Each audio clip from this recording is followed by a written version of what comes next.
தவறாமல் பெறுவதற்கு பெல் ஐக்கானை கிளிக் செய்து கொள்ளவும். தற்போது வானிலை அமைப்பு பார்ப்பதற்கு முன்னதாக கடந்த 24 மணி நேரத்தில் அதிகபட்சமாக நாகை மாவட்டம் வேதாரண்யம் மற்றும் கோடியக்கரை பகுதிகளில் 1 சென்டிமீட்டர் அளவிற்கு மழைப்பொழிவு பதிவாயிருக்கு. வானிலை அமைப்பு பொறுத்த வரைக்கும் காற்று சுழற்சி ஒன்று நிலநடுக்கோட்டு இந்திய பெருங்கடல் பகுதியில் உருவாகியிருக்கு. இந்த காற்று சுழற்சி தமிழகத்திலிருந்து அப்பால் மிக தொலைவில் நிலை கொண்டிருப்பதன் காரணமாக இதன் காரணமாக நேரடியான தாக்கம் இந்த காற்று சுழற்சியிலிருந்து தமிழகத்திற்கு இருக்காது என்பதை தெரியப்படுத்துகிறேன். அதே போல ஈரப்பதம் மிகுந்த கீழ்திசை காற்று குவிதலின் காரணமாக டெல்டா மாவட்டங்கள்ல இன்றும் நாளையும் பரவலாக மழை எதிர்பார்க்கப்படுது. குறிப்பாக டிசம்பர் 20ஆம் தேதி இன்றைய தினம் டெல்டா மாவட்டங்களான மயிலாடுதுறை, காரைக்கால், நாகப்பட்டினம், திருவாரூர், தஞ்சாவூர் உள்ளிட்ட மாவட்டத்தின் பல இடங்கள்ல மிதமானது முதல் சற்றே கனமழையும், நாகப்பட்டினம், காரைக்கால், திருவாரூர் உள்ளிட்ட மாவட்டங்களின் ஒரு சில இடங்கள்ல இன்று இரவு நாளை அதிகாலை கனமழையும் எதிர்பார்க்கப்படுது. இந்த டெல்டா மாவட்டங்களை ஒட்டியுள்ள கடலூர், ராமநாதபுரம் மற்றும் புதுக்கோட்டை மாவட்டங்கள்லையும் மிதமானது முதல் சற்றே கனமழை அடுத்த 24 மணி நேரத்தில் எதிர்பார்க்கலாம். நாளைய தினம் டிசம்பர் 21ஆம் தேதியை பொறுத்த வரைக்கும் டெல்டா மற்றும் தென்கடலோர மாவட்டங்கள் குறிப்பாக மயிலாடுதுறை, காரைக்கால், நாகப்பட்டினம், திருவாரூர், தஞ்சாவூர், புதுக்கோட்டை, ராமநாதபுரம், தூத்துக்குடி, திருநெல்வேலி, கன்னியாகுமரி உள்ளிட்ட மாவட்டங்களின் கடலோர பகுதிகளில் பரவலாக பல இடங்கள்ல லேசானது முதல் மிதமான மழையும், டெல்டா மாவட்டமான நாகை, காரைக்கால், திருவாரூர் மாவட்டங்களின் ஓரிரு இடங்கள்ல கனமழையும் எதிர்பார்க்கப்படுது. தென்கடலோர மாவட்டங்களான திருநெல்வேலி, தூத்துக்குடி, கன்னியாகுமரியில மீண்டும் மழை வாய்ப்பு என்றவுடன் அச்சப்பட வேண்டாம். மழை வாய்ப்பை பொறுத்த வரைக்கும் லேசான மழை, மிதமான மழையாக தான் இருக்கும். கனமழைக்கான வாய்ப்புகள் இல்லை. அது நாளை ஒரு நாள் மட்டுமே. பிறகு டிசம்பர் 21ஆம் தேதி இரவுடன் இந்த 5ஆம் சுற்று வடகிழக்கு பருவமழை தமிழகத்தில் முடிவடைகிறது. அதன் பிறகு டிசம்பர் 22, 23, 24 ஆகிய தேதிகளில் தமிழகத்தில் மழைப்பொழிவு குறைந்து காணப்படும். பனிப்பொழிவு சற்று அதிகரித்து காணப்படும். இந்த இடைவெளியை பயன்படுத்தி தமிழகத்தில் உள்ள அனைத்து மாவட்ட வேளாண்மை பணிகளையும் மேற்கொள்ளலாம் என தெரியப்படுத்துகிறேன். அதே போல வடக்கு உள் மாவட்டங்கள், வட மாவட்டங்கள் மற்றும் தமிழகத்தின் பிற மாவட்டங்கள், மேற்கு தொடர்ச்சி மலை மாவட்டங்கள், மேற்கு மாவட்டங்கள்ல அடுத்த 4-5 நாட்களுக்கு பெரிதாக குறிப்பிடும் அளவிற்கு மழைக்கான வாய்ப்புகள் இல்லை. இதற்கு அடுத்தபடியாக 6ஆம் சுற்று வடகிழக்கு பருவமழை இம்மாத இறுதியில டிசம்பர் 25ஆம் தேதி தொடங்கும் என எதிர்பார்க்கப்படுது. அது குறித்தான அறிக்கை இன்று மாலை நான் தெளிவாக தெளிவுபடுத்துகிறேன். நிறைய கேள்விகள் மீண்டும் கஜா புயல் போன்று ஒரு புயல் வருவதற்கான வாய்ப்புகள் டெல்டால இருக்கு அப்படின்னு. இந்த வருடத்தை பொறுத்த வரைக்கும் புயல் வாய்ப்பு குறைவு. குறிப்பாக காற்று பாதிப்பை ஏற்படுத்தும் புயலுக்கான வாய்ப்புகள் இல்லை. தாழ்வு மண்டலம்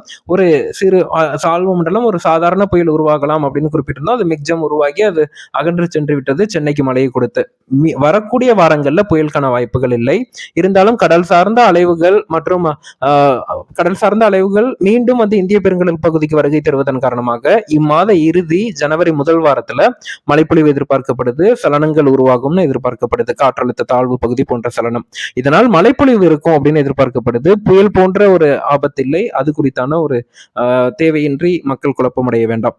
அதே போல இம்மாத இறுதியில டிசம்பர் 29, 30 பெரிய மழை வாய்ப்பு இருக்கு டெல்டால அப்படின்னு ஒரு கேள்வியும் வந்துட்டு இருக்கு. இதற்கெல்லாம் தற்போதே முன்னெச்சரிக்கை அப்படிங்கறத நீங்க எடுக்க முடியாது. முன்னெச்சரிக்கை ஆக்கப்பூர்வமாக இருக்க வேண்டும்.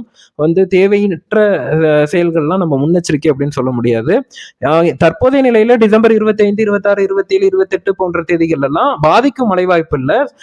வேளாண்மைக்கு சாதகமான மழை வாய்ப்பு தான் இருக்கு. அதுவும் இல்லாமல் கடல் சார்ந்த அலைவுகள் இந்திய பெருங்கடல் பகுதிக்கு வருகை தந்தவுடன் தான் ஒரு தெளிவு நிலை கிடைக்கும்.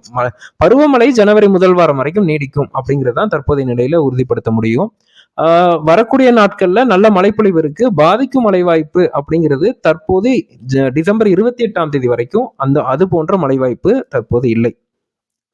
அதே போல மீண்டும் இந்த தூத்துக்குடி மலையே எதிர்பார்க்க வேண்டாம். தூத்துக்குடி மலை நிகழ்வு நிகழ்ந்து விட்டது. இதையே மறுபடி மீண்டும் எதிர்பார்க்க வேண்டாம். அதே போல நான் மாதாந்திர அறிக்கை, வாராந்திர அறிக்கை வெளியிடவில்லை. டெல்டா குறித்து நான் தற்போது பெரிதாக குறிப்பிடுவதில்லை. இப்படிலாம் நிறைய கேள்விகள் வந்துட்டு இருக்கு. மாதாந்திர அறிக்கை, வாராந்திர அறிக்கை டிசம்பர் மாதத்துல வெளியிடாததுக்கான காரணம் என்னன்னா, மிக்ஜம் புயல் டிசம்பர் முதல் வாரத்துல சென்னையை பாதித்தது. அதன் காரணமாக அது குறித்து தொடர்ந்து பேச வேண்டியது இருந்தது. தற்போது தென் மாவட்டங்கள் பாதிக்கப்பட்டிருக்கு. அது குறித்து பேச வேண்டியது இருக்கு.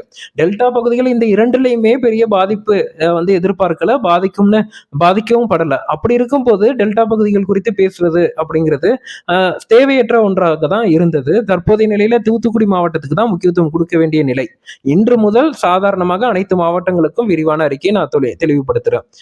அப்படி இருக்கும் பட்சத்துல பிற மாவட்டங்கள் பாதிக்கப்படும் போது நீங்க அவர்களுடன் கைகோர்க்கவில்லை என்றாலும் அந்த மாவட்டங்கள்ல இருக்கக்கூடிய நிலையை புரிஞ்சுக்க முயற்சி பண்ணுங்க. அதை விட்டுட்டு எங்களுக்கு எங்களுக்கு மழை எப்போ வரும், நாங்க எப்ப அடுத்த பணிகளை ஏற்படலாம் அப்படின்னு சாதாரணமாக நீங்க இருக்கலாம். ஆனா ஒரு வானிலை ஆர்வலரா நான் அனைத்து மாவட்டங்களையும் ஒரே மாதிரி தான் பார்க்க வேண்டும். அது வடகோடி மாவட்டமாக இருக்கட்டும், தென்கோடி மாவட்டமாக இருக்கட்டும், டெல்டா மாவட்டமாக இருக்கட்டும், மேற்கு மாவட்டங்களாக இருக்கட்டும், எல்லா மாவட்டங்களையுமே எந்த மாவட்டங்கள் பாதிக்கப்பட்டதோ அது குறித்து நான் அதிகம் பேச வேண்டிய இடத்துல நான் இருக்கேன்.